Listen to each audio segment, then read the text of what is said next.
tellement de gens souffrent de pathologies, de problèmes au niveau de l'énergie sexuelle, du fait qu'ils ont fait des choses qui n'étaient pas bons pour leur énergie sexuelle. Et c'est pas ce qu'on nous apprend à l'école, c'est pas ce qu'on nous apprend dans les films, c'est pas ce qu'on nous apprend dans les séries qui nous apprennent comment faire pour que notre énergie sexuelle ne nous crée pas des pathologies dans notre corps et dans notre esprit. Non.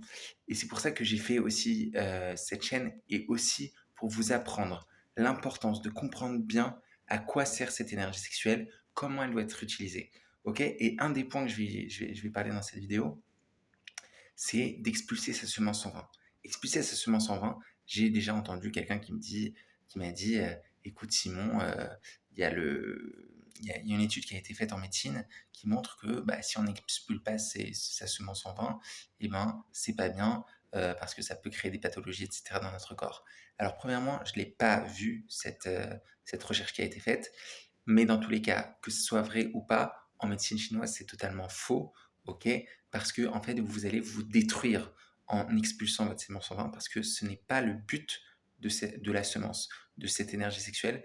Son but, ce n'est pas d'être exprimé comme ça, en étant gaspillé dehors, sans avoir aucun but. Et souvent, en fait, c'est aussi alimenté par des mauvaises pensées sur des filles qui ne sont pas les nôtres, etc., etc. Donc ça, c'est extrêmement important de comprendre que ça nous détruit et ça peut vraiment créer des pathologies extrêmement mauvaises dans notre corps. Donc vraiment, n'expulsez pas votre semence en vain, peu importe par quel moyen, vraiment gardez votre énergie sexuelle à l'intérieur. Et si vous êtes avec votre femme, avec la personne qui est vraiment faite pour vous, qui est vraiment connectée à vous de l'intérieur et donc qui est vraiment faite pour vous, et bien là, oui, de le faire avec votre femme, c'est bon, mais de la gaspiller à l'extérieur, c'est très très mauvais. Donc voilà, je vous souhaite une bonne journée.